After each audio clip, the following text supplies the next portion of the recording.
Lin Jie was playing Mr. Invincible in his former life. This of course gave him a burnout, so now he just slacks off, lazing the day away. As there's no social security check, bro has become a peasant with no job and a family that kinda hates him. His daddy ran away, his mama ran too. The only person still putting up with his hobo behavior is his baby sis, Lin Wan. But she's sick of the she, so she kicks him to the curb. Get lost, big bro. Outside, an event is occurring in celebration of humanity's survival against all odds. Odds being giant evil beasts and monsters that saw us a delicious tempura snack and tried to gobble us by the mouthfuls. It all began in the year 2093, and even with the intergalactic beasts problem, humans were still hunting each other for sport. It was like Hunger Games on hard mode with a side of monster meal times. From the looks of things, Jesus had had enough of our shite and called his daddy to start the rapture. Psycho criminals and savage beasts were running the streets. 2 years later, humans were so hopeless that they were counting their days to be voted off the island into the sweet dark abyss of nothingness. Others survived by being in a constant state of hyper-alertness. Panic mode initiated, PTSS activate. This was the time humanity's first ever superhero emerged, Mr. Invincible, also known as Zero.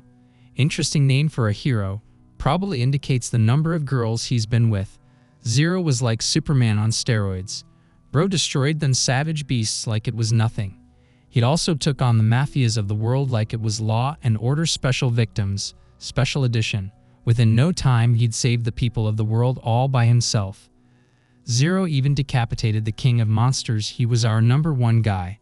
But then one day he just disappears. No one knows where he's gone or when he'll return. Luckily, his great power and heroism inspired other soups from every continent to join together and form the Hero Association.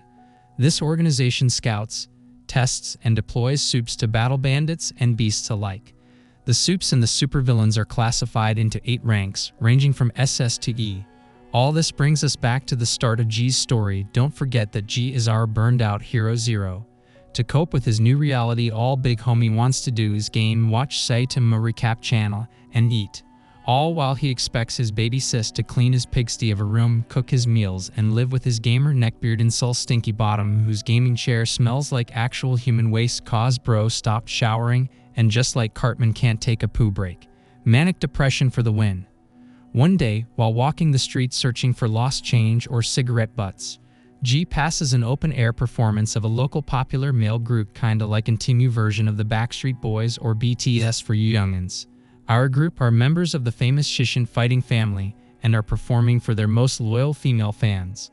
While singing, a gang of C-class criminals called the Black Hand suddenly start emptying their clips at the lead singer. The head henchman says he's come to end their lives for messing with his homies and sends out the rest of his crew to finish them off. Real thuggish and vengeful and ready to throw down. Surprisingly, the Shishin brothers can walk it like they talk it, and those Backstreet Boys knockoffs beat the brakes off the baddies, who knew they were Migos in disguise.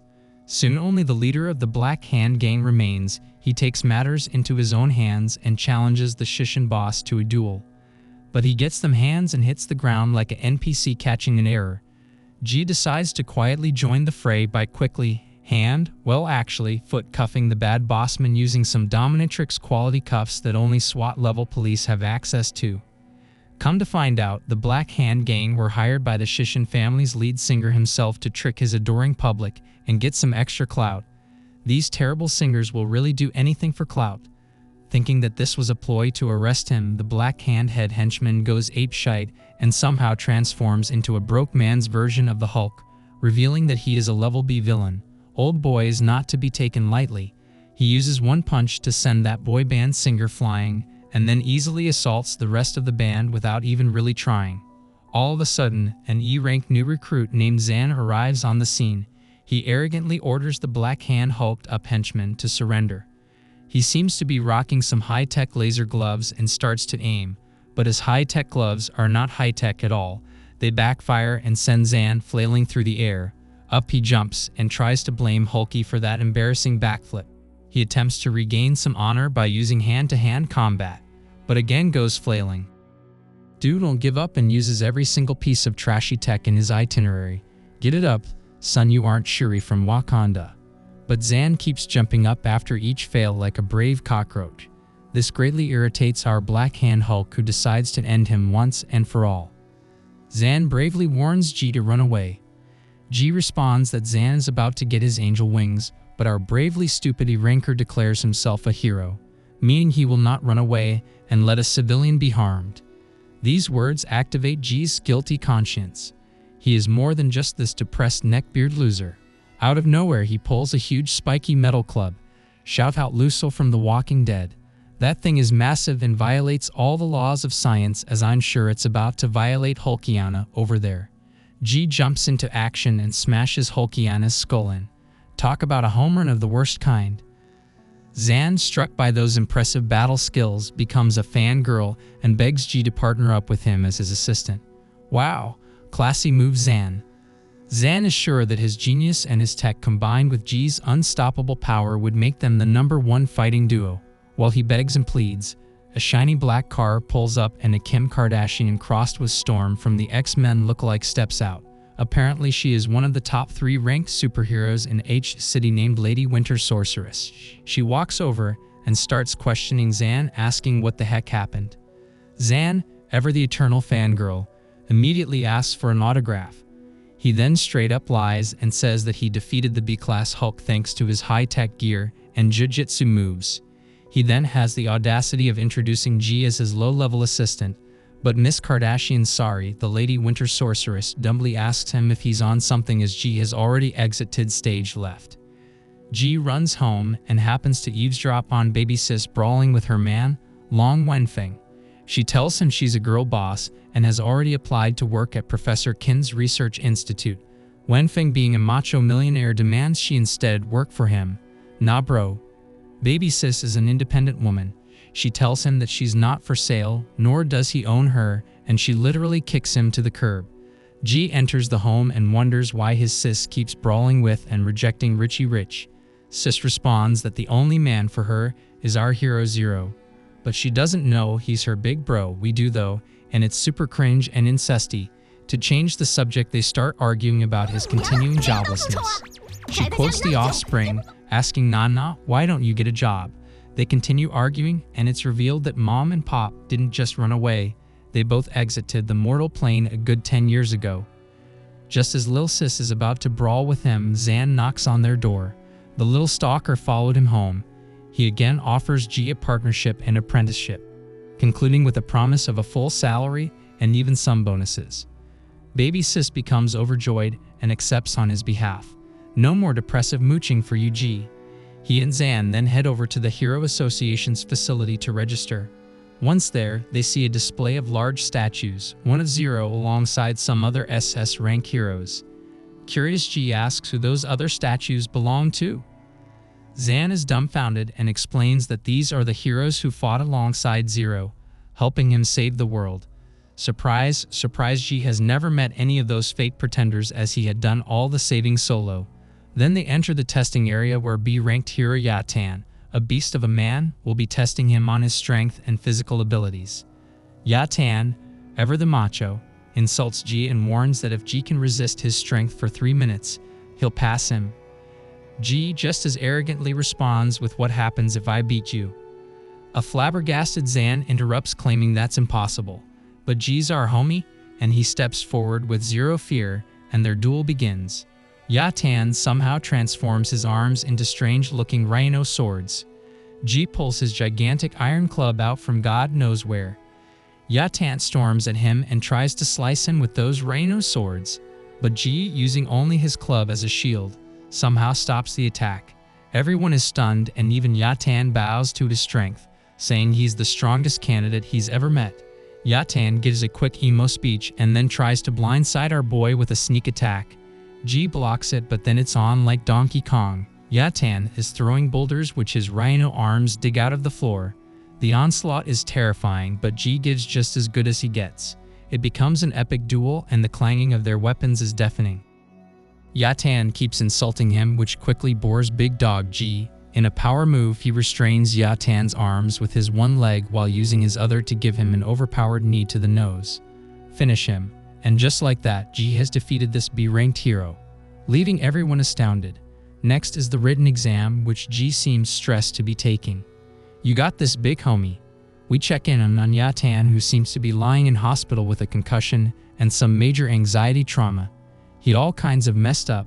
Miss Kardashian mixed with Storm is waiting at his bedside. She tells him not to worry, as even though G was basically as strong as an ranked hero, our boy is as dumb as a bag of rocks. His final score was 13, and most of his answers were to eliminate the ops. Yatan reads through his answer sheet, confused by the violent answers. Lady Winter Sorceress tells him to check out the last answer G gave. The question was to describe what a hero means to you.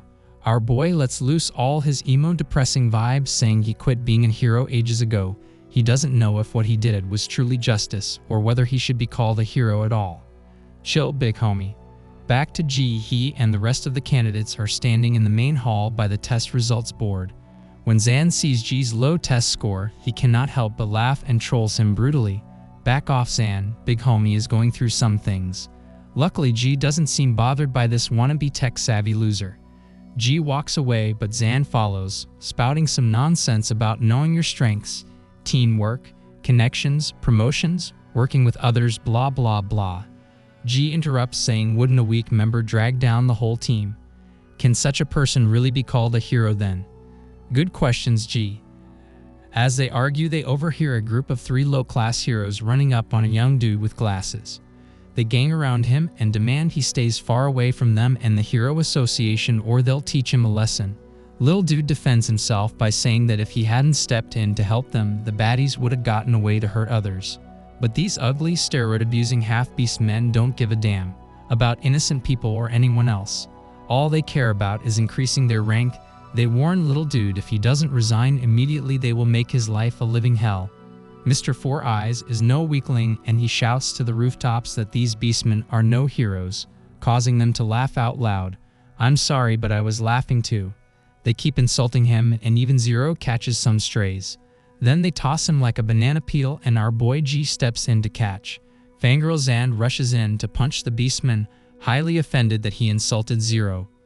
Beastman easily blocks him and calls him another idiotic Zero fan. As he is about to punch back, G steps in between them. He warns the bullies to back off. They laugh and reveal themselves to be the famous group of D-ranked heroes, the Golden Triangle Brothers. Then a blue-haired dude interrupts and asks for a quick chat. The Golden Triangle Brothers immediately recognize him as the infamous unlucky E-ranked hero named the Spectre of Terror, or 13 for short. As he walks towards them, he says insulting Zero is unforgivable. It seems they know enough of 13 not to mess with him, so those beastmen turn into little kitty cats and run away as fast as their fluffy little paws can carry them. G and the rest are left pleasantly surprised. Little Dude with the specs introduces himself as Yan King.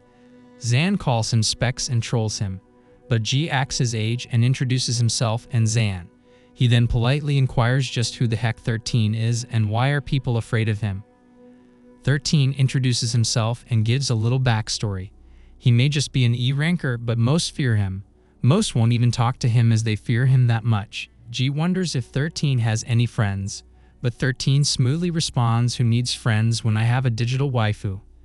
An animated girl crush on an app is so much better than a deep, loving, reciprocal relationship. Didn't ya know?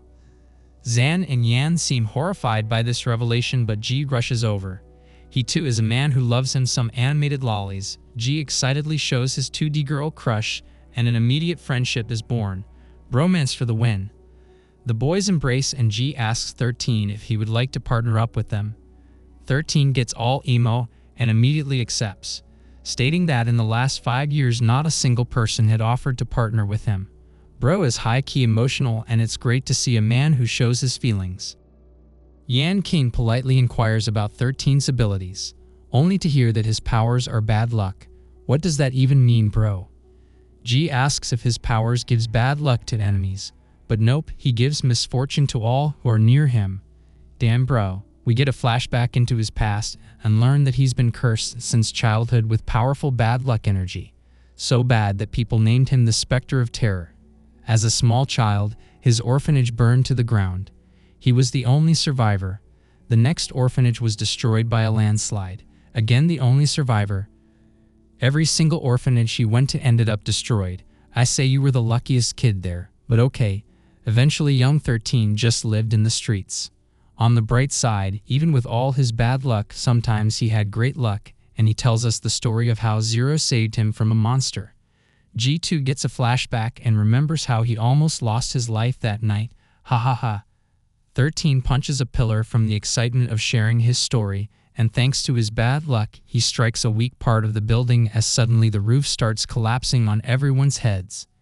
King gets squashed under a massive piece of debris while G hurries to save a child from that same fate. G yells at 13 to rescue the injured as the bad luck doesn't harm him. Everyone meets up at the hospital, which is overflowing with injured people. King manages to survive the squashing and we see him inside a healing chamber, bandaged up like a mummy. 13 feels terrible for the hurt he'd unwittingly inflicted, but G tells him to get over it and that accidents happen, and he is still a part of their crew. An hilarious argument ensues, but eventually King and Zan also agree. They do ask him not to get too close as he could hurt them, but G is happy to have his fellow waifu-loving gamer buddy by his side. After King makes a full recovery, the guys are all hanging out, catching some sun, and snacking away.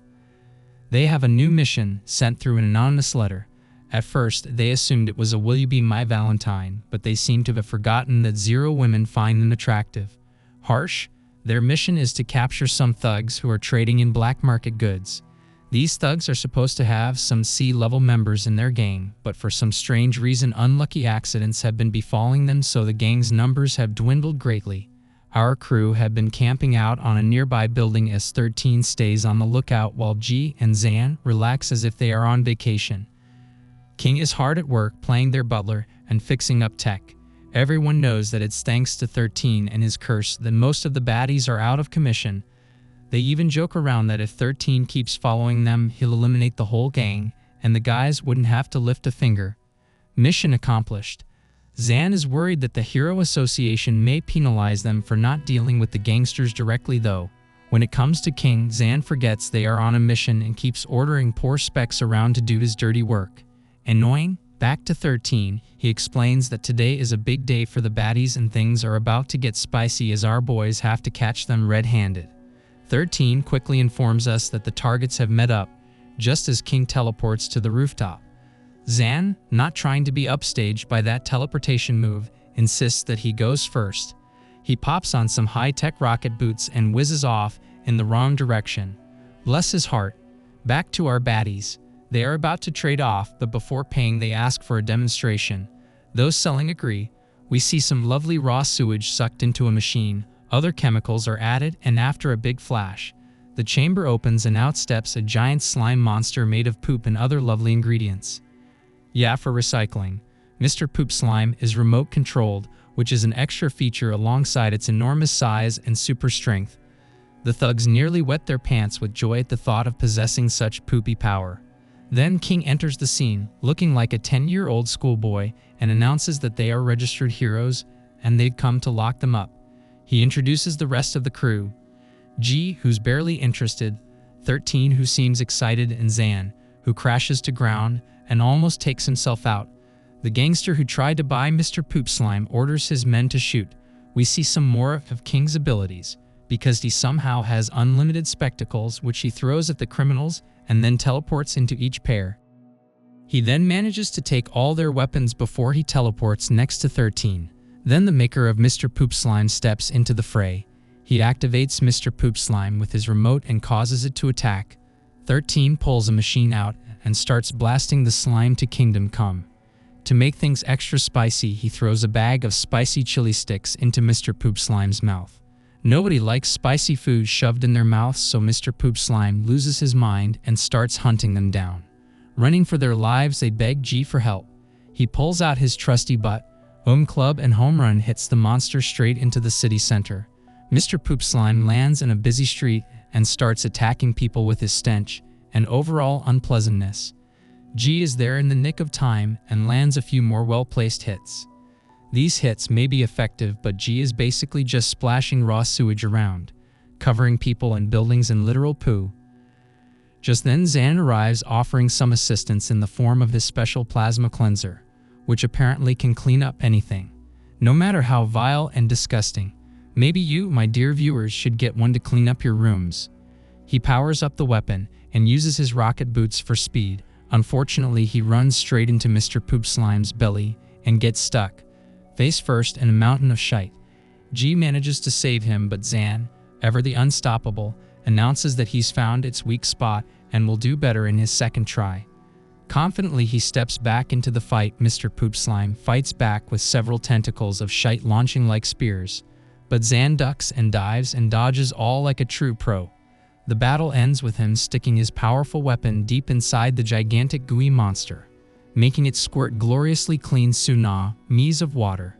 Poor Mr. Poop Slime is eradicated and washed away, cleaning up the mess he made along the way. That's when King and 13 get to the scene and notice a happy crowd forming around Jie. Apparently, the cleaned-up poop water had magical healing and transformative abilities. Jie keeps it real and admits that Zan is the true hero of the day. Everyone turns to look at Zan, and he's crouching over a lolly and seems to be crying. Weird moment, bro. At the end of the day, our crew are dissecting their battle and complaining that even though they defeated and captured 2 gangs, the association only gave them a tiny reward. King blames Zan, saying it must be due to his unwholesome public behavior with that little lolly. It seems she's followed them home, and even though Jie tries to question her, asking what's her name or who her parents are, she keeps mum and sips her drink. King is still choking Zan as they figure out what to do with her.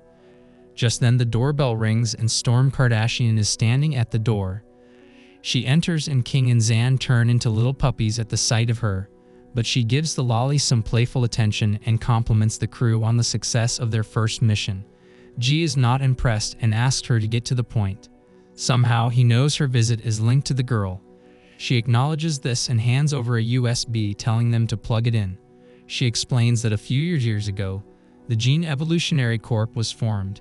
They created global charities for orphan children, but it was all a setup to gain access to children to use them as lab rats for sick experiments. The little lolly was the only successful survivor of their experimentation facilities.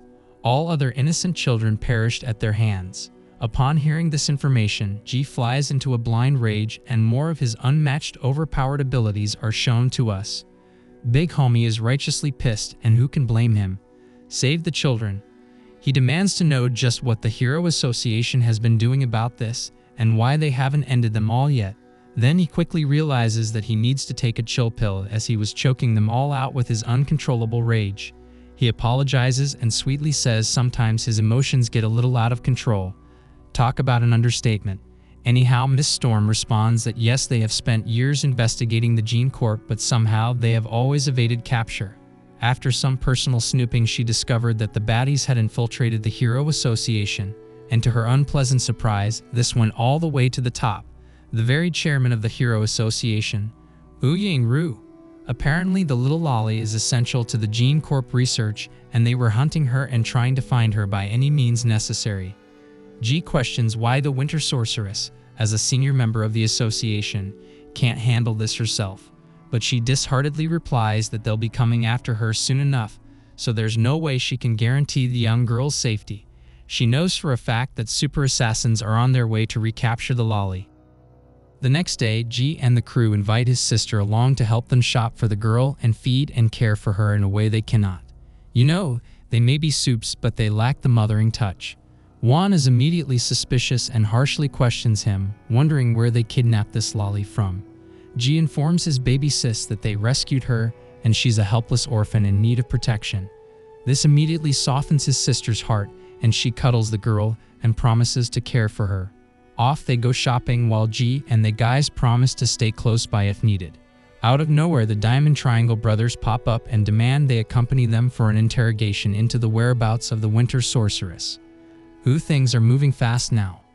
Jie responds with, heck no, we won't go, and this marks the starting point of an alleyway fisticuff, or so I thought, as the Diamond brothers were quite confident since 13 wasn't with our boys. They charge at Jie and the rest, but are promptly knocked out. Jie is disgusted by how weak those puppies really are. Zan then reminds them that they promised Juan they'd stay close by, and the boys quickly run off to catch up with her. They find Juan and are pleasantly surprised at Lolly's new look. Juan has also named the girl Moo. She begs her brother to let her care for the girl and let her stay with them under their protection. Jie cannot resist his sister's begging and pleading and agrees as do the rest as Jie is the strongest amongst them. They split up and Jie brings his sis and Moo to safety while the rest of the guys prepare for what's to come. Meanwhile, at the Hero Association headquarters, Chairman Ru is losing his shit. He is big mad that the D-rank brothers couldn't handle a bunch of E-rank losers. Some shady-looking dude is sitting in the corner sipping some tea, calm as can be. He tells the chairman to calm his tits. Mr. Shitty Pants will send his subordinates to stand on business and do what needs to be done. As night falls, some sexy ninja mammy enters Zan's home and attacks a mannequin with a weird device in its mouth. She freaks as its head falls off and assumes it's something that it's not. She screams as she looks up to see a wall covered in eyeless mannequin heads with similar devices shoved in their mouths. Zan rushes in wondering what's going on, but the ninja calls him a monster and tells him to have a taste of his own perverted invention. Okay, she shoves the device into his mouth and Zan lets out a moan and we see liquid dripping on the floor beneath him, bro. Come to find out these are high-tech toothbrushes that he created for his hero missions. Ah, not as perverted as it looked. Embarrassed, the sexy ninja grabs a lightsaber handle that looks like it came straight off the Star Wars movie set. She immediately tries to take him out with it, but unbeknownst to her, it's another one of his inventions. This one is the plasma body cleanser, which leaves him sparkling clean and also butt naked. Miss Ninja Girl is overwhelmed, excited and traumatized by all that has happened, and also the sight of Zhan's ding-a-ling is too much to behold. She screams elephant and jumps out of a glass window with tears running down her face. Back at Jie's apartment, he is chilling on the couch watching Netflix and trying to stay awake. Moo and Wan are showering when Jie notices some perv watching them from a tree outside. He instantly appears behind the Peeping Tom, who is an A-rank assassin. Peeping Tom has the ability of turning his hands into sharp, long blades. As he is about to attack, Jie smacks him down and reminds him that since this is just a job, he need not give his all. Employers call that quiet quitting. Peeping Tom gets pissed, pulls out a needle and injects himself with some kind of steroids known as berserker juice. This transforms him into an S-rank monster. Powerful but not cute. He starts to show off and teleports behind Jie, trying to catch him from behind. Pause. But Jie is unfazed and slices off his arm while calling him a pantsless pervert. Peeping Tom just regenerates his arm and retaliates using a multiple punch attack. Jie dodges this with ease and uses one punch to take him down. One Punch Man, watch out. Jie then casually walks away, telling Peeping Tom to return to his master and leave the girl alone. Peeping Tom arrogantly states that Jie may be able to hurt him, but he'll never be able to excommunicate him as his regeneration power will always heal him. And every time he heals, he'll be right back to hunting his baby sis and little Moo. They'll never be safe as long as he lives. Oh. You messed up now, brother. Jie stops dead in his tracks, slowly turns and tells dude in the most alpha way ever that his time on this earth is up. His metal club transforms into a sword, and the Peeping Tom monster along with half the mountain behind them is destroyed in one fell swoop. Jie promises that no one he cares about will ever be harmed again. He returns home and sits back and reminisces on his conversation with Storm Kardashian. She had warned them that in 3 days' time, the chairman would be meeting with the Gene Corp. This would be the perfect opportunity to capture them or take them all out. Jie considers all that has transpired since heroes came into existence. How modern-day heroes are only in it for fame, glory, and money. That none of them have what it truly takes to sacrifice and protect the helpless. He promises to restore the Hero Association to its former glory and will use the upcoming battle to remove the elements of evil like Chairman Ru. Later, we see Jie, Zan, and King join the Winter Sorceress at their secret base. She shares her plan of taking out Chairman Ru and the Gene Corporation in one go, but more help will be needed. Storm Kardashian has invited some A-rank heroes like the Ice Fairy Xiao Yi and the Muscle Alliance group as backup. Failure is no option, for if they were to fail, the Berserker juice would flood the market and very bad people would become very powerful. There's some weird tension between Jie and Ice Fairy Yi and they start quibbling over nothing. King chimes in, but she kicks him super hard right in the tests and calls him a four-eyed freak. Ouch! The sorceress steps in and tells everyone to calm their overhyped up butts down. Everyone is essential for their success. She also reminds them that 13, thanks to his unluck, has already made money moves by destroying the Gene Corps headquarters in the city, so the rest of them better start playing nice so as not to fail the mission due to internal issues. They regroup later that night at the location of the meeting between Ru and Gene Corp. The super muscular members of the Muscle Alliance group have joined them, and they can't get enough of G's slender, tender arms. He tells them to F off and calls them muscle gaillards, which made me cackle. At that very moment, a helicopter lands right in front of Ru.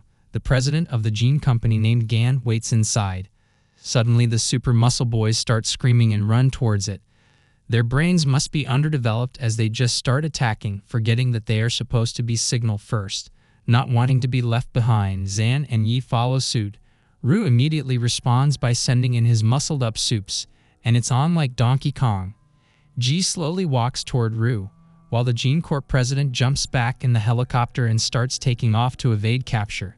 Storm Kardashian, aka the sorceress, yells at Yi to stop them. She is hovering above the helicopter with wings made of ice. Quite impressive if you ask me. Yi shoots shards of ice at the heli, causing it to crash in a fiery explosion, but a sniper shoots her down too. King rushes over to save her, proving that he's no coward, while Ji and the sorceress confront Ru. We learn that the sniper is named Hunter, and he is the top-ranked hero of H City. His ability is omniscience and controlling bullet direction. Storm Kardashian asks Ji to handle Gan while she takes on the chairman. Ji heads to the site of the crash to confront Gan, the Gene Corp president. Funny enough, he is Mr. Shady Pants, who had told Ru earlier to calm his tits while he sent his personal assassins, Ninja Babe and Peeping Tom, to take out Ji and Zan. As Gan and Ji get to know each other, Ninja Girl sneak attacks and attempts to slice and dice our hero. But he pimp slaps her like she owes him money and sends her silly bum flying back to her master. Zan spots the commotion and decides to help out by fighting the sexy ninja mommy, and Ji and Gan get into it. Basically everybody's fighting everybody, and it's tense and exciting AF. Zan and the ninja are almost evenly matched, and their hand-to-hand combat is intense. But at the critical moment he hits her so hard old girl starts puking. Damn? He tells her to surrender, but she says she'll never surrender to a perv like him. You are the one to force things in his mouth and strip him naked, mommy. You are the perv, Miss Ninja Girl. Anyway, Ninja Babe calls him a Richie Rich and starts striking him from all sides with her weapon. Zan manages to dodge her attack until she gets a hit in and red foam sprays. Zan asks if she's done yet and can they negotiate. She says there's nothing to negotiate, she's there to end him. He slyly offers her a job and says he treats his employees excellently. Zan goes off on some Aladdin-type flirting, talking about I can show you the world, shining shimmering splendor. He offers her a whole new world, sing it with me, ha ha ha, and a whole new life, a life without having to assassinate others. She calls him a perverted show-off, and getting rid of him is all she needs to do. But Zan is a slick one, and as the romantic music starts playing in the background, he uses his Korean drama technique, promising to be her hero and her sugar daddy. This talk jutsu is super powerful, and Ninja Babe falls in his arms crying, wow bro, Zan is a Giva Chad. Back to King and Yi. He runs over to help her, but she rudely insults him, calls him a burden, and tries to chase him away. At that moment, Hunter the sniper fires at them again, and Yi creates an ice shield to block the bullets. Her insults cause him to question himself, but when he sees her thrown through the air from a well-placed bullet that destroys her shield, he leaps into action and catches her before she falls. They teleport into the forest, high up in a tree. He remembers who the hell he is and takes control, demanding she fire at his command. He uses some technical logistics to figure out Hunter's location and tells her to fire, freezing up the sniper in a wall of ice. Hunter gets hit but teleports away, and Yi finally sees him for the man he is and compliments him. While they are distracted, Hunter teleports right behind them and uses his X-Force field to knock King out of the tree while trapping Yi. He jumps down to where King is lying and starts playing Punch the Fist to the face. He is a master at this game. While stomping King's head, he reveals to Yi that his force field device is special technology gifted to him by Ru, and Gene Corp has given him body modifications that aren't available anywhere to anyone. He is a one-of-a-kind execution machine. He asks Yi if she's ready to meet her maker, but King gets to his feet and tries to fight back. Hunter punches King so hard bro looks like he is dancing the Swan Lake, and does a sideways pirouette in the air before falling face first back to earth. Double ouch, Yi screams, but Hunter says not to worry, they'll see each other in hell soon enough. Hunter has comebacks for days. But his words fire King up one more time, and he pulls an explosive device out of his pocket, basically saying, "Make my day, punk," Dirty Harry style. He throws and he misses. Aish. Hunter power kicks him into a tree and turns towards Yi, getting ready to blast her into infinity. But King, using his glasses technique, teleports back in and throws a solid punch right at Hunter's metal face. His face, like I said, is metal, so the punch has zero effect. Hilarious. Hunter's had just about enough of King's annoying antics, so he activates Ike Turner mode. He beats the brakes off that boy. Sadly, King tries one more attempt to fight back by trying to activate another bomb, but before he can push the trigger, Hunter double fists him in a move so powerful the ground shakes. Bro is done for. As Yi watches Four Eyes crash to the ground, her full power is released and she breaks through the force field using her cross-execution technique. She rushes over to her goofy simp boy and cries for him. Back to Ji, who has his his iron club pulled out and ready. He and Gan start getting into it, but none of Gan's moves have any effect on Ji. To deal with the embarrassment, he gets the biggest vial of copium, berserker juice, and injects a large dose. Dude looks like Popeye who ate all the spinach. That stuff even makes his hair grow. His luscious locks combined with the temperament of Hulk on a bad day is a sight to behold. Panting Popeye promises to eliminate Ji, but Ji just gives a little smile and ducks and dives and smacks the shite out of him. He one-punch mans him so hard a literal crater is formed. Gan looks like a frog human mutant the way Ji messed his face up. Ji calls him a weakling and walks off. In the meantime, Winter Sorceress shows us just why I nicknamed her Storm Kardashian. She challenges Rue and transforms her pretty hands into giant ice blades. As she rushes towards him, Rue retaliates by shooting several metallic shards at her. She blocks them all and even manages to get a few hits in. Unfortunately, as the smoke clears, we see an ominous red glowing eye, and it's revealed that Rue is wearing his special ZJ armor and remains unhurt. Bravely, she rushes in again, but Rue is feeling froggy, so he jumps. He Mike Tysons her with a 1-2 punch and beats her like a bongo drum. He grabs her hair to pull her to her feet and smugly asks her if she regrets challenging him. Our girl spits a loogie right in his smug face, but that just seems to excite him. She tells him real heroes never regret fighting evil and warns him many others will take her place in fighting him. While he condescendingly insults her and the others, she secretly powers up her ice fist technique and attempts to strike him. But he easily crushes her blade with his bare hand and starts beating her head into the ground like an angry ex-boyfriend with impulse control. That's if your ex was King Kong on steroids. He then lifts her by the neck and tells her to say night-night.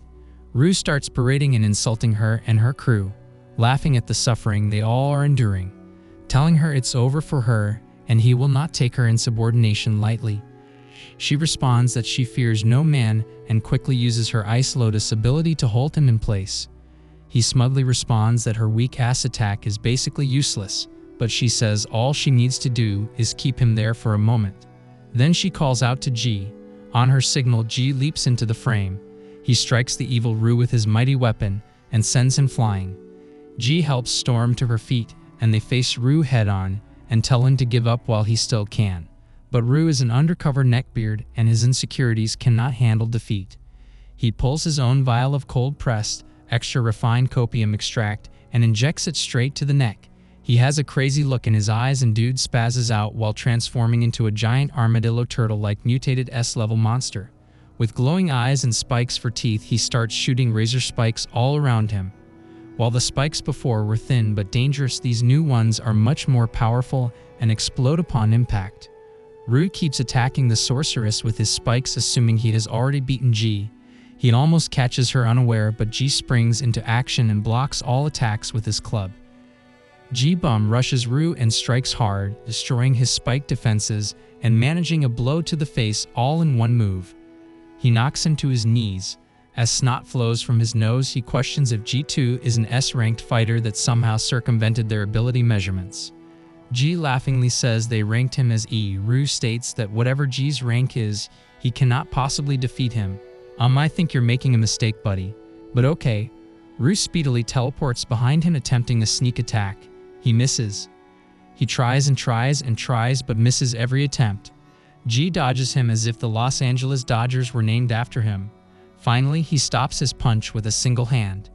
Jie grabs Ru and with a spin throws him in the air and jumps up after him. Ru smiles evilly and sends hundreds of shards at Jie, but he craftily avoids them all and lifts his giant club to strike Ru one last time. A flash is seen in the sky, and some kind of red fiery ball spins from the heavens to the earth, exploding on impact. Jie lands gracefully, and Storm asks if he excommunicated Ru from this mortal plane, but Jie says nope, he held back just enough to put Bro in a coma. She questions him if he truly is an S rank, but Jie has no idea. I will say, when we saw the picture of his parents back in the beginning, it looked as if his daddy may have been say to Ma. Plus, his one-punch knockouts give credulity to my theory. Anyway, that's when Zan and his little gold digger enter the scene, and Jie teases them with some hilarious insults. Ninja Babe throws Zan down and comments that she just accepted his job offer, nothing more. Jie responds that only the rich can get away with buying off their would-be assassins, and keeps teasing him while Zan lies on the ground with red splooge leaking out his wounds and his mouth. He begs for some assistance, and Jie helps him up and asks that Miss Ninja be spared as a favor to him. Jie agrees as long as Zan will buy him some food. Problem solved. Long live the rich, as Jie says. Everyone is elated with the successful mission. Then Yi joins them with an unconscious King on her back, screaming for help. Sometime later, King and Zan are in hospital recuperating. While watching TV, the news broadcast announces that District C's Hero Association has successfully thwarted some criminals. Quang, yet again looking like a mummified corpse, complains about the lack of credit they got even though they were the ones doing all the hard work. He is saddened by the knowledge that if the clans related to the bad guys were to know their identities, retribution would surely follow. Why can't heroes just be heroes without fear of retaliation? Luckily, he still manages to blush and feel some butterflies in the tummy while Yi cares for him and even feeds him. Zan, who is lying in the bed next to him, is enjoying similar treatment from Ninja Babe, who is dressed as a French maid. Kinky stuff. He reminds King that true heroes like Zero lived a life of anonymity. At that very moment, Jie enters. After some playful teasing, he asks Yi if she knows the whereabouts of the Winter Sorceress, her big sis, as it's been a week since he's last seen her, and he was starting to get in his feels about her. Don't start simping, Jie.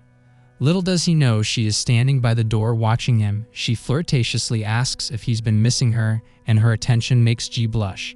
Keep it together, big homie. Miss Storm Kardashian then informs the rest of the group that there will be no reprisals for their actions against the former chairman. Also, the Dong clan will be taking over the reins of power. But their battle shows her that there definitely is room for improvement, so the entire gang will be sent to a training camp at the Hero Association. Zan and King jump at the idea as they are in desperate need of an upgrade. Jie rejects the offer, stating that he's strong enough, and he is, but Yi interrupts, saying Jie should be grateful for the opportunity. She also says people like him are a dime a dozen. Dan, hush, little girl.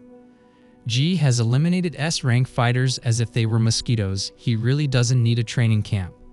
But Zan and King, simping hard, ask how he can deny an invitation from a pretty lady. Jie brushes them all off, and he says he could easily take them all out, at the same time with his hands tied behind his back. Challenge accepted. They head to the rooftop and surround him. Storm Kardashian, Big Mouth Yi, Zan, and Ninja Babe take their positions while King sits in a wheelchair watching. They all attack at once. Laughingly, Jie takes in his stride. To put it simply, he busts their butts. Yi gets knocked into eternity, and the only thing saving her from falling off the building is Ninja Babe's quick thinking. She then tries a few moves, but a swift kick to the tummy puts her out of commission. Storm steps up, but all of her attacks have zero effect on him. Even her Lotus suspension move means nothing. After pimp slapping the ladies, Jie looks for Zan, who was trying to make a sneaky escape, but Jie beats the cute off him. Bro left looking ugly. No one manages to lay a finger on him. Then Jie greets them politely, wishes them well at their little training camp, and says he's off to fetch Moo. They acknowledge they can't touch him like he's MC Hammer, and they head to camp. Later at home, we see who can touch him, and it's baby sis Wan. She's pissed and has beaten Jie so badly he looks like a different person. Baby sis got them hands, Apparently Ji and Mumu had found a stray puppy on their way home and want to adopt him, but Wan doesn't play that, as she says, if you're gonna pick up something, pick up money. In order to convince her, Mumu and the puppy use sweet puppy eyes technique, and it's highly effective. So effective that the next day we see her walking the puppy on her way to work at the Kin research facility. Wan is considering using the pup in some experimental research that may increase its intelligence, giving it the ability to communicate. As she dials in to speak to Professor Kin, he tells her to work on her own that day as he is occupied with an important matter. Turns out Professor Kin has been hired by Chairman Ru's family to try and heal his brain from the damage inflicted upon it when Ji beat the bejesus out of him. Ru looking real vegetable-like. Poor little Tink Tink. Unfortunately for their clan, Professor Kin informs them that Bro is too far gone. He's basically a potato person. Once informed, toothless grandpa dude, the clan leader, causes Ru's heart to explode, stating there's no place for weakness. Harsh. As the clan exits the building, they are met by the new chairman of the Hero Association, who is also the young leader of the Dong family, Yang. Yang is the older brother of Storm and Yi. He cheekily asks what could have happened to turn Ru into a potato, but Grandpa No Teeth isn't in the mood for jokes and warns him that they'll have their revenge. Yang apologizes on behalf of his sister but reminds Gramps that apparently they have some important project going on and they shouldn't allow this to affect their relationship. Suspect behavior, big bro. As soon as Gramps leaves, Yang turns to the professor and tells him that he has brought a professor named Muesli to help with whatever shady stuff they have going on.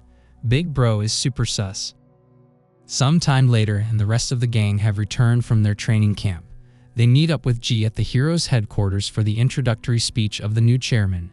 Miss Kardashian immediately turns on the charm and cozies up to Ji, but him being a blockhead who only loves animated waifu girls dryly tells her she is growing weirder by the day. Out of nowhere, the Korean pop idol of the Shishin family from earlier runs over.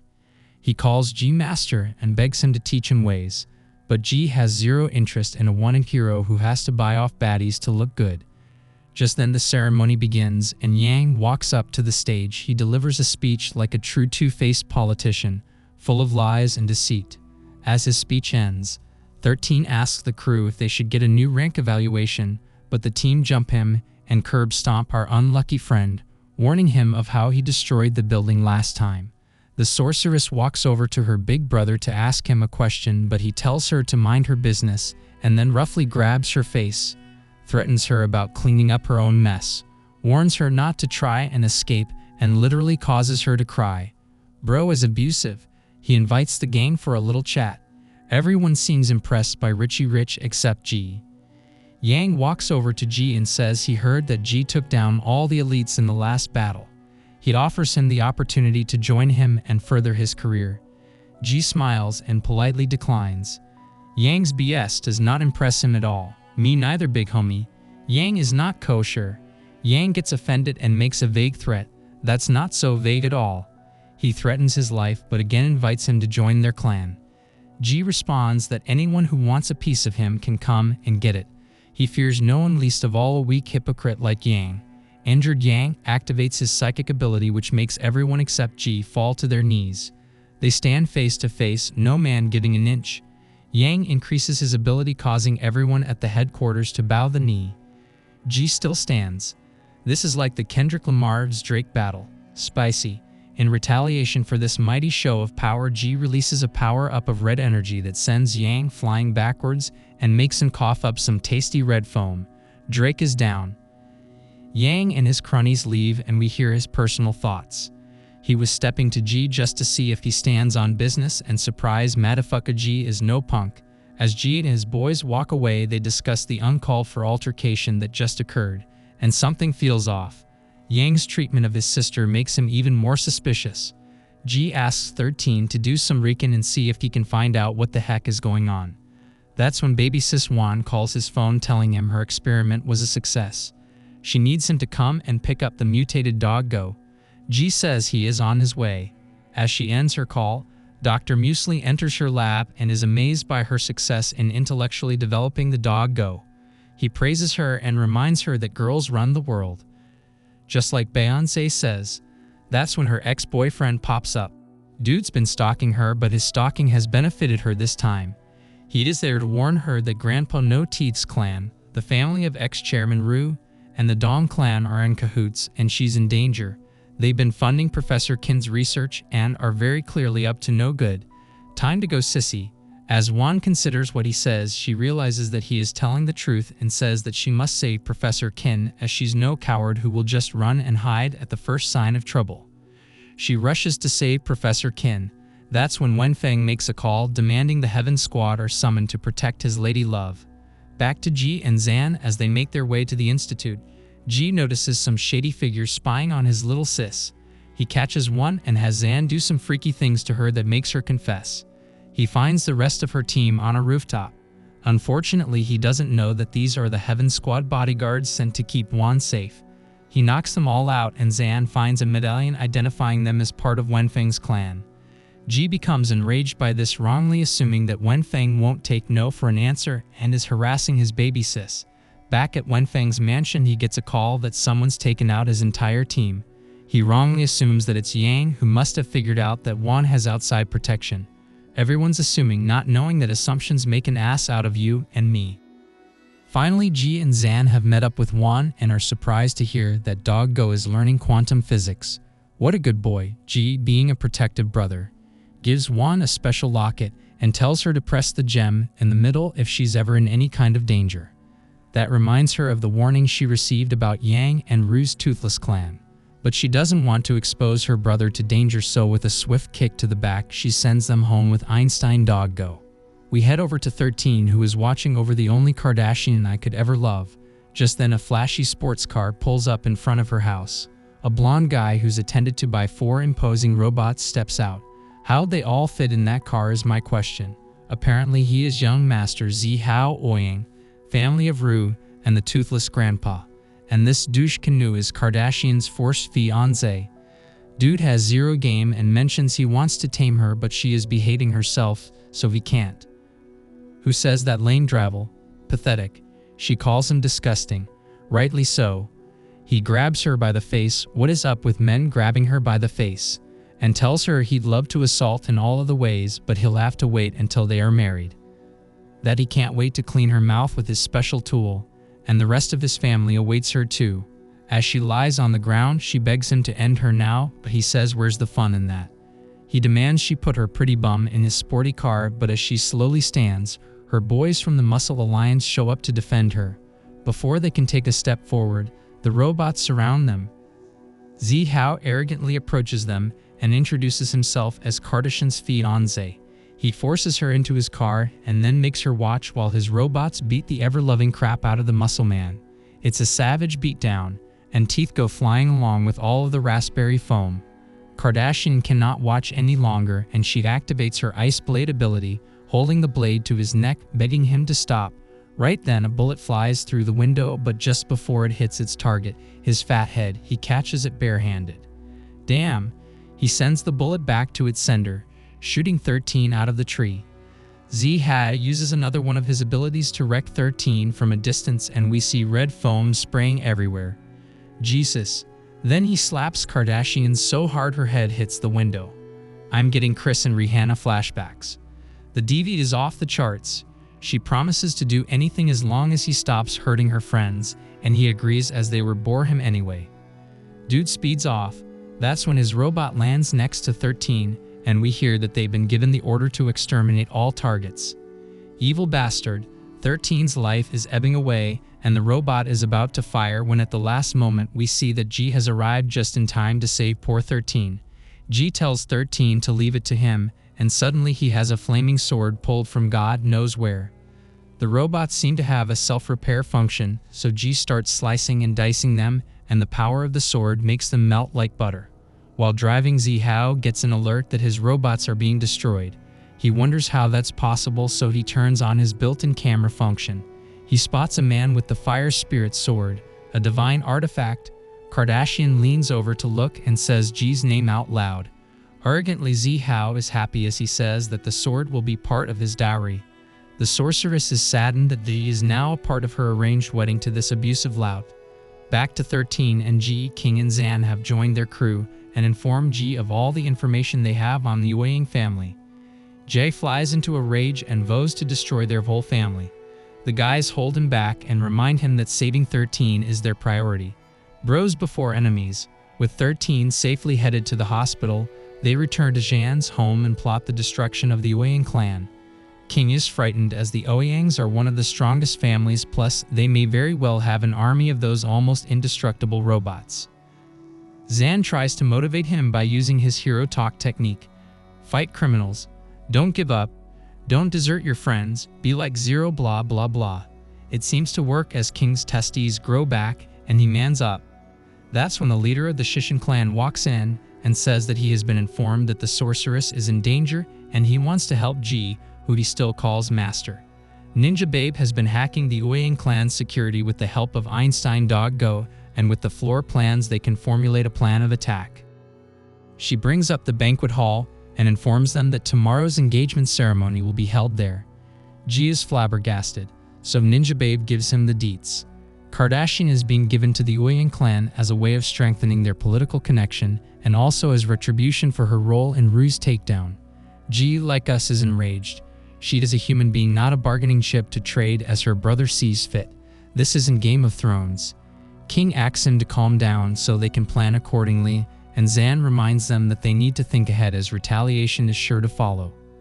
They decide to use Shishin and his star power to bring his fans and demonstrate outside the Ouyang mansion, hoping the negative publicity will distract the Ouyangs. In the meantime, Zhan, Jie, and King will climb their walls while Ninja Babe and Einstein Dog Go will disarm the alarm. The next day, their plan is a go, and the boys make their way inside. As the prettiest Kardashian in existence prepares for her upcoming engagement, baby sis Yi comes over to ask if she's sure that this is the sacrifice she wants to make. Ever the diplomat, she replies that the choice is not with her but with their clan. Come on babe, it's 2024, you can't go down without a fight. That's when her scummy fiancé enters with Wenfeng at his side. Yi grabs bro and tells him it's best if he keeps clear of that blonde jackass. So being a gentleman, he offers to take her to eat. Yi is nervous about leaving her sister with that scummy scoundrel, but Kardashian says it's all good. As soon as she's alone with him, he immediately pins her roughly against the wall. He demands to know who Jie is as he wants to get his grubby paws on the fire spirit sword. He throws her to the ground and says he wanted to make a deal for it, but thanks to Shishin and his demonstrating fans, that would be nearly impossible. As he leaves her room, he promises he'll make her watch their elimination. She lies on her bed and hopes and prays that the boys don't do anything foolish. Sorry sweetie, cause those foolish boys have entered the mansion and Jie is all masked up, unlike Zhan and King. King, being a scaredy cat, is frightened by the sight of him, but Jie says he's going undercover and will even be using a different weapon. That's when Yi walks out from the woods surrounding the mansion. She immediately demands they identify themselves. King responds by removing the hood of his cloak. He walks towards her, but as soon as he notices the handsome bro beside her, jealousy takes over.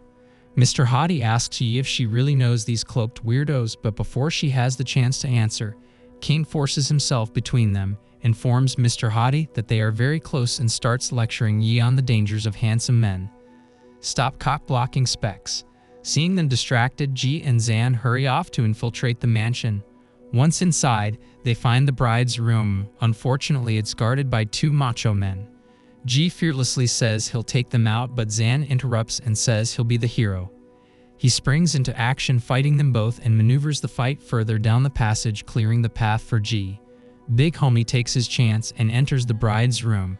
He asks her to join him and leave this place. She refuses. This makes him quickly question her sanity. Like, girl, run. She shares with him that she promised her clan there would be no more trouble. She cries and screams that Jie doesn't even care about her, so what does it matter? But Jie is the Riz master and he grabs her by the waist. They embrace and he tells her that she's very important to him and their friend's sacrifices cannot be in vain. She keeps it real and lets him know that she is doing this to protect them all, as the Ouyang's clan is one of the strongest and their previous action of taking down the chairman has consequences. Jie acknowledges her conviction and that they both share this sense of justice. Under his watch, there will be no more sacrifices. He will protect them all. Excited, he uses his weapon to destroy one of the walls. Seeing his powerful large weapon just take down that wall and thinking of her own walls, she walks towards him and takes his hand. They start to escape together. While sneaking through the back forest, King suddenly flies past them. He was being clapped in a four-way with Zihao and his robo-henchman. Dude is frightening and Storm gets freaked, but Ji holds her hand to remind her that he is standing by her no matter what. This encourages her but enrages Zihao. He insults her and tries to guilt her into going along with their forced arraignment. Ji reminds him that any clan that needs a girl to sacrifice herself to maintain honor is no clan at all. Preach big, homie. The men finally decide to battle it out in an arena and winner takes all. Everyone goes free with no retaliation if Ji wins. If wannabe Malfoy wins, he can do whatever he wants with them, plus he gets the Fire Spirit Sword. With the terms set and the match set, the battle is set to start in the arena with the heads of both Ouyang and Dong clans watching. Zihao is as cocky as ever and announces to the gathered crowd that their fight is part of the festivities, and by defeating Ji, he will show the strength and power of the Ouyangs, and their engagement will continue with an extra reward of the legendary missing artifact, the Fire Spirit Sword. Upon hearing the reward, both clan leaders immediately accept the terms and conditions. Only Yang Dong walks away in a huff, closely followed by Wenfeng aka Mr. Hottie. The match begins with Malfoy Zihao jumping into the arena. Ji summons his weapon, the Azure Dragon's Crescent Blade. Arrogant Zihao laughingly says he'll only need a pinky finger to bust Ji's bubble. As arrogant as he may be, it is well known that he is the strongest of youngsters in the Ouyang family. For anyone else this may be an issue, but Ji could very well be Saitama's son, so this blonde pipsqueak is nothing to him. Malfoy look-alike immediately starts the battle by firing wind blades at Ji, but he easily slices through them and starts rushing towards him. They meet in the middle of the arena and fight each other using hand-to-hand combat and magical abilities. Ji uses his blade, but Zihao cleverly counters by coating his arms with some kind of barrier and flicks sharp see-through weaponry. Kind of like a circular bullet made of air. Ji dodges the attack and they both attempt to punch each other, but for the moment are equally matched. Zihao then says that it's time to get serious, and this lame milksop of a villain wasn't kidding when he said he used his fingers as weaponry, cause dude starts flicking air bullets like nobody business. Hundreds of them at the speed of light. Ji blocks them all. It's like a game of unholy ping pong, but one-sided. The commotion causes a thick smoke, which Zihao tries to use to his advantage with a sneak attack. But our boy is nobody's fool and sends his weapon flying at that lame's head, who saves himself in the nick of time by flying and hovering in the sky. Pussycat. He tries to spot Ji from above, but Big Homie is literally chilling above him. He gives him a well-placed kick to the face, sending that loser crashing down. Back on the ground, Ji grabs his weapon and starts walking towards Zihao, who attacks him by throwing heavy rocks. He then creates a multi-layered barrier as a blocking mechanism. But Ji slices through them and only a single barrier remains between Zihao's ugly face and Ji's large weapon. Pause. Homeboy is fighting for his life. Then he tries something really dumb. He attempts to use his wind ability directly on Ji's blade. That move breaks both fingers in an instant. Ji then power punches that loser so hard his face seems to go concave and he is sent sprawling. Multiple face fractures are no joke. There's a reason why Ji's weapon is called the Azure Dragon's Crescent Blade, and as he activates its ability we finally see why. The dragon within the blade is unleashed to the surprise of all, including me. He uses his dragon attack to slash Zihao's chest, and it may sound simple, but it looks magnificent. Ji says this is for 13, ya bum. Completely humiliated, Zihao loses his mind and dude releases purple flames into the sky. Bro looks totally demonic. He creates a giant energy blade and attacks Ji, but Ji dodges it like the Artful Dodger and asks Bro to stop throwing dust around, as he doesn't want to dirty his clothing. Ha ha ha. Ji comes down with a super powerful flying kick to the face, making Bro crash through a wall with the force of it, coughing up and leaking red foam everywhere. Zihao refuses to bow down to the king. He pulls out a forbidden scroll of his clan. Grandpa No Teeth spots the commotion and warns everyone to run for their lives. Apparently it was made by an SS ranker and contains a spell called Blessing of the Mystic. The spell unleashes an atomic weapon-like force field that destroys the entire arena and leaves wannabe Malfoy looking like a messed up Broly, RIP Akira Toriyama with addiction issues. Get treatment, bro. The sorceress and Yi rush to look for Ji and find Zan and King.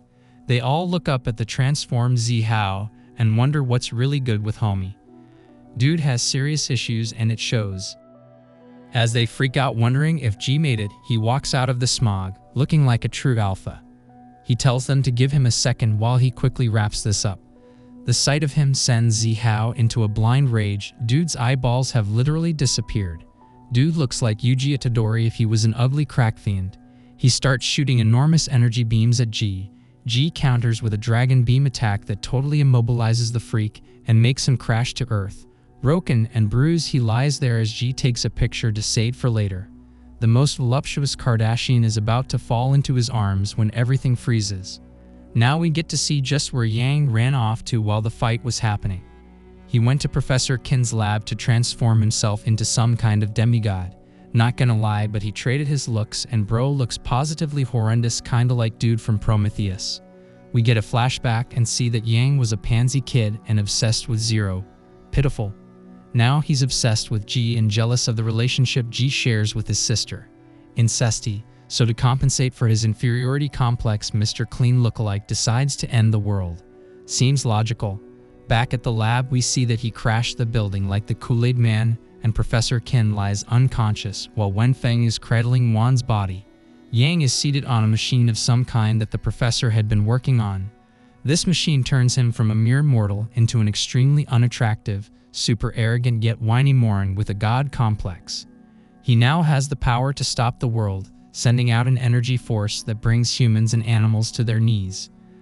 This seems to excite him, and he laughs while judging us mortals for our weakness. While he is blabbing about his overpowered godlikeness, a single figure stands to face him. He laughs maniacally and tells Ji to prepare to worship him. Dark clouds form around him, and he creates a gigantic tiger made of light. Impressive. It swoops down from the sky with an almost snake-like body and growls menacingly. Ji pops it on the nose, and before it explodes into shards, the tiger whines like a kitty. His powerful punch reverberates back to Mr. Baldy, and he gets a red foam nose as parting gift. Bye-bye, kitty. Ji stands tall. He tells Yang that he's nothing more than a cheap imitation evil wannabe god. Being called a fake really grinds Baldy's gears. He screams that the entire world is bending the knee, and to prove his godlikeness, he creates a spotlight from the sun. Ji, like us, is unimpressed. He too calls him a Baldy with major issues who needs a come to Jesus moment. Baldy Man demands that Ji bow before him or lose his life. Ji says your hair may fear you, but I don't. Go to Turkey for some implants, big head. Yang responds with flying boulders, energy beams, tornadoes, and violence. Ji ducks and dives and uses his dragon sword to fight back as they fly through the air. They fight and chat at the same time, and just as Yang releases a major energy bomb, he tells Ji that he got his hands on his baby sis and sent her to visit their parents in the afterlife. Then he uses a technique called mental erosion. This allows him to see inside Ji's soul. Yang thinks he can use this to find out Ji's weaknesses, but once inside he sees giant dark forms with glowing red eyes and Ji in the background holding a young girl's body. Ji looks up with rage-filled eyes that shock Yang back into reality. Mr. Baldy is perplexed and Ji is pissed. Ji screams that he had promised never to return to how he was as he simultaneously starts transforming. A red beam shoots out as tornadoes swirl around them. Yang is sweating with chattering teeth as Ji finally reveals himself as the legendary hero Zero. Impossible, screams Yang as he forms 4 tornadoes to attack. Zero releases a single red energy beam that immediately dissipates the storm and cuts through the dark clouds. He even slices Yang's arm, but Yang has cognitive dissonance and refuses to acknowledge reality. Instead, he forms a titan made of energy and attacks Zero. Zero jumps onto the Titan's hand and initiates an attack called Zero Form. Yang tries to squash Zero by clapping, but Zero shouts out judgment, and it unleashes an overpowered red and purple energy wave that turns the Titan to dust, sending Yang falling from the sky. Yang releases his crybaby ability and whines some more. He screams he will never surrender and will eliminate Zero. Give it up, you're losing, bro. Zero doesn't acknowledge his insanity and attacks using first form punishment. This sends red laser-like beams that form a dense energy that slices through the clouds, straight into space. Yang is blasted face first. He falls to his knees and the red laser light covers him again before exploding. Yang falls backwards looking like a cockroach that's been sprayed. Zero stands over him, sword drawn, telling Yang that power alone cannot fix the world's problems. Our issues are complex. Yang's inferiority complex pops up again, and he says, what does divine power know about the struggles of the weak? Zero agrees and uses his technique called second form. This cuts through the darkness. He then says redemption, and all the darkness leaves Yang's body. This removes his divine powers, which Zero's sword absorbs. As Yang's life is fading, he finally admits that he is nothing compared to Zero. He stares at the sky and reminisces on what put him on this dastardly path. As a child, all he wanted to do was save others. He wanted to create a crime-free world. To do that, he needed to become the strongest. But somewhere he strayed from his plan and became a villain. He asks Jie where his strength comes from. To answer, Jie takes off his shirt and reveals a scared body. In a weird moment of camaraderie, Jie starts sharing his war stories, letting him know how each scar came about. Basically, Big Homie has survived many a terrible, life-altering battle that scared him not just physically but mentally as well.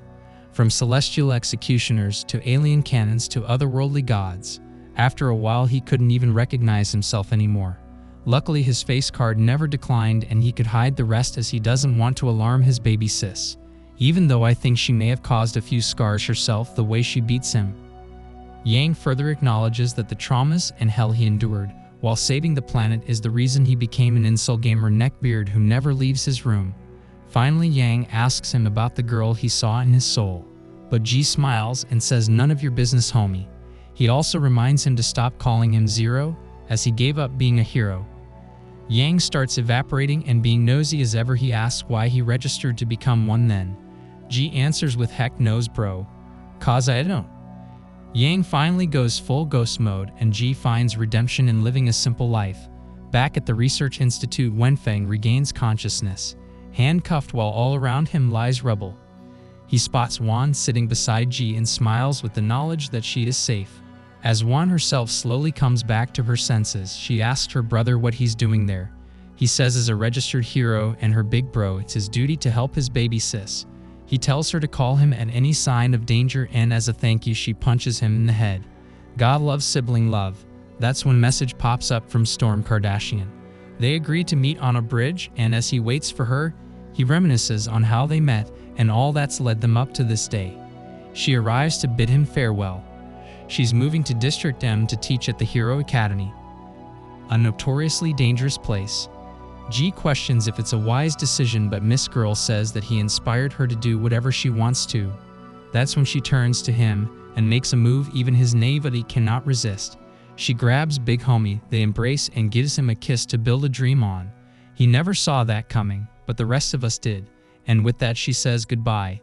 Stunned, Jie stays behind and speaks to the sky, telling whoever is watching down on him that he's still living on.